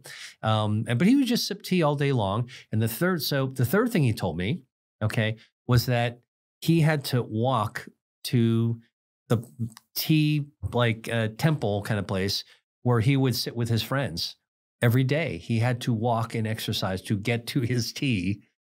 And those three things, mindset, trying to be a little chill, a lot of green tea over many decades, and then exercising. And then he's hanging out with buddies, that classic idea you see like these old guys hanging around playing chess or whatever it is they were doing, or just having conversation or just sitting around and looking. I remember there was, because I went up with him one morning. I got up at 4 a.m. and I walked with him because I wanted to see what it was like. I want to walk in the shoes of this guy who's about to turn 100 and see what he does to see if I could imagine myself doing that. So we walked up these stone steps. I mean, listen, the dude was like 99 plus, right? This was just a few days short of 100. And he was walking up uneven stone stairs. Okay. And probably the same way that people in Sardinia, in Ikaria, Greece, maybe in Okinawa, in these old cultures where people are living really well. And I was having a chat with him the whole time, and it was social, exercise, diet with green tea in his case, and mindfulness. Actually, if you really bring it back down to the things that you hear everybody saying, what's the common denominator? Take care of your mind. Don't get hung up on things. Take care of yourself, eat in healthy ways, choose your weapon of health, not weapon of destruction, weapon of health. It's going to be your health defense that you're activating your body. Be social, exercise. Yeah. And there's probably a lot of things within that he also wasn't doing. For example, like my guess is, not knowing your great uncle, but he probably maintained a healthy body weight throughout his life, which is a part of it. Yep. And obviously these habits and things like contribute to green tea and other things like that contribute to that and help support the natural metabolism that we all have. He's not having, ultra processed foods on a regular basis. By the way, I do remember another thing he told me on a previous visit that I had with him before his 100th birthday. And I can't remember how old he was at the time, but I was so curious to, and I think we should all do this more if we're fortunate to be able to have elders in our family or our community that we can actually speak to, just to get the wisdom of experience and age. I think that we're so focused on ourselves in here now. Like, I think there's a lot to be gained from talking to other people, just as examples, good and bad, right? It's one of my favorite things to do. But when I do remember another deep piece of advice he gave me. He always said, live a life of moderation, be moderate, even with moderation. And what he did is he said, don't be excessive all the time, but every now and then give yourself a chance to blow it out and do the things that you want to do, not moderately. And so, I always thought, wow, that's a pretty deep thing. Like, be reasonable most of the time, but every now and then give yourself the freedom to go do something that's a little extreme. And so anytime I want to do something extreme, I remember what my family member advised me. What's the sidebar before we get back to longevity and that, great role that you were on? What's something extreme in Dr. Lee's world?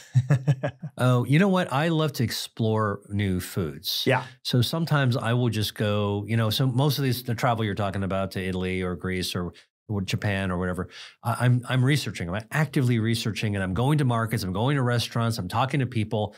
I'm trying to find out something new, and I listen to people. So if somebody I meet in the Mediterranean encourages me to try a food, and it might like have some animal fat in it, it might not look so healthy, but they really want me to try it because they're really proud of it, and they think that this is something that's important for me to know about as I research it. I'll sit down and try it, and I'll feel like I'm walking on the ledge a little bit, because it doesn't look that healthy.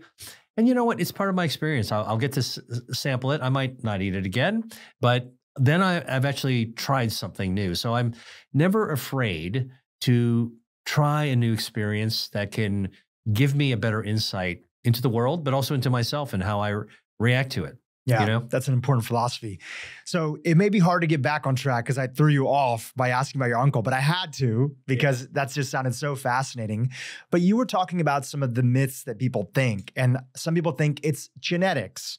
Some people think that, it's really that one day we're going to find a magic pill that everybody could take, which I want to say that I do appreciate some of these, what I call longevity explorers. I don't think it's how we all need to necessarily live our life, but I appreciate anybody in any category that's like looking for the extreme of something, because who knows what benefit might come to society. Yeah. For that, do you agree with that, Yeah, gentlemen? no, totally. I mean, listen, I think that these explorers that are biohacking and trying supplements, inventing their own formulation, or doing like real bench research to figure these things out and then trying it for themselves, they are the modern day kind of pioneers. Like, not everyone's going to be right, not everyone's going to, and some people are going to meet a untimely fate that they didn't expect.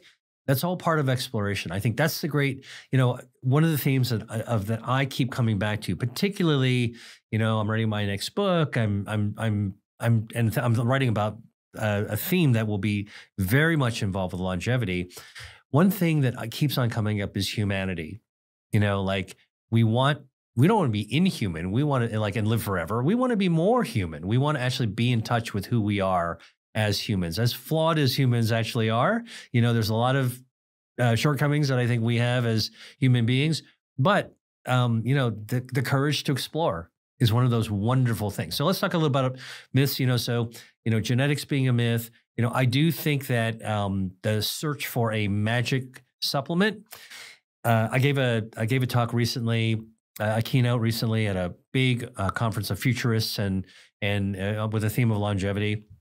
And I started out by saying that, it's pretty cool that we have actually arrived at a time where we could even consider a legitimate quest to find ways to live longer. I think that's the science is there. I'm a scientist. I get excited by where science is pile driving progress forward. All right. But it's not a new quest. In fact, the quest for longevity, immortality is what it used to be called, is one of the oldest quests of humans.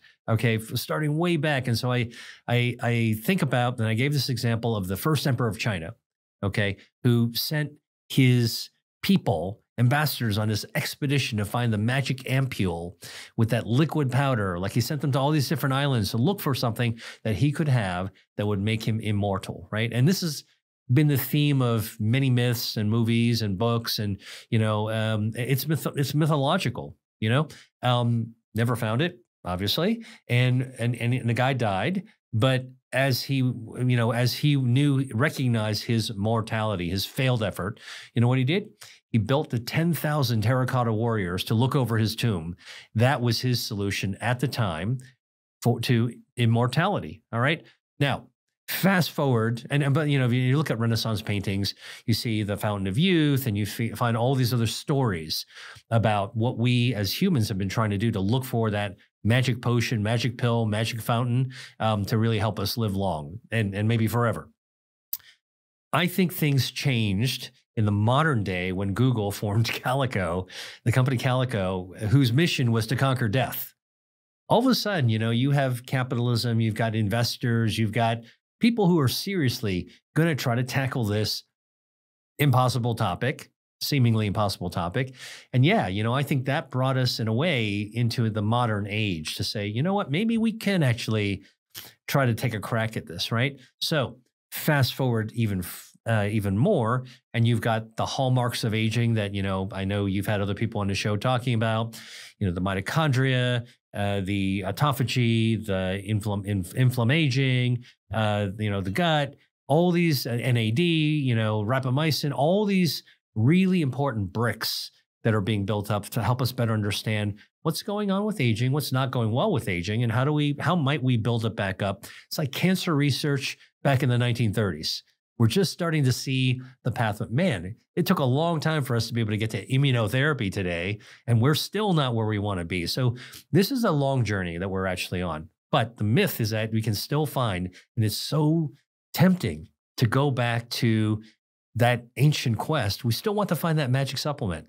All right. And that's one of the things I would caution anybody is that there is no magic supplement. I don't care who it is that's going to solve that problem. And if you just think buying a supplement, subscribing to a refill of your supplement, and that's going to do it, not going to do it. All right. It might be part of the solution. It might be supportive, but it's not the only thing. And along the same lines, I would say another myth is that, if you just follow longevity hacks, it's going to solve your problems. All right. And those longevity hacks are, in a kinder, gentler way. Like if you don't want to use the word hack, a lot of it is actually about being mindful, thinking about what you're doing, being purposeful about what you're doing. What's an example of some of those, just so that getting enough sleep, yeah, sleeping at the right temperature. You don't want to be sleeping in a super warm temperature, and you want to try to get, 7 to 9 hours of sleep, 8 hours being a magic window. This idea of caloric restriction. Hey, don't be a glutton. All right. Don't overload your body with calories, and choose wisely whatever it is you're loading in as fuel. Fasting, or intermittent fasting. One of the most natural things that we do. When you're sleeping, you're not eating. When you're not eating, you're fasting, and you're not sleeping all the time. You're going to sleep and waking up. So you're intermittently fasting all night. So a lot of these sort of like trendy topics that wind up being hacks for longevity actually are things that are pretty reasonable to do, fairly straightforward. And I encourage people, again, I welcome and I respect. In some cases, I admire people who are these pioneers of longevity and anti-aging. I think it's really cool that there are people that are doing that kind of thing. Me, I'm a researcher. I know what I'm working on, but I also, in trying to help educate people, right? Like if you know something, tell somebody else something that can be helpful. I try to get people who don't have the capacity or the money to go buy all these things for themselves, and who get stressed out hearing about how you got to monitor your glucose every single hour. It stresses them out. And I basically say, listen, you know what? Those things matter, but they don't matter enough for you to get wound up about it. And they're pretty common sense. And so many of the hallmarks of aging fit with some basic mindfulness principles that anybody can actually manage. And so I sort of take down that I think you can be ambitious if you want to actually aim towards living a long and good life and healthy life, without actually having to jack yourself up in terms of like, oh man, do I have enough money to afford this? Do I have enough time to deal with this?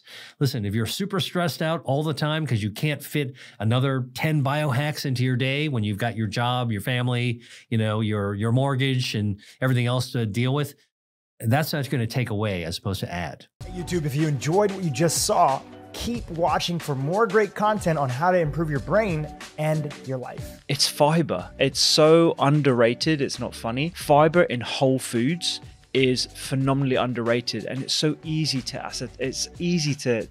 get as well.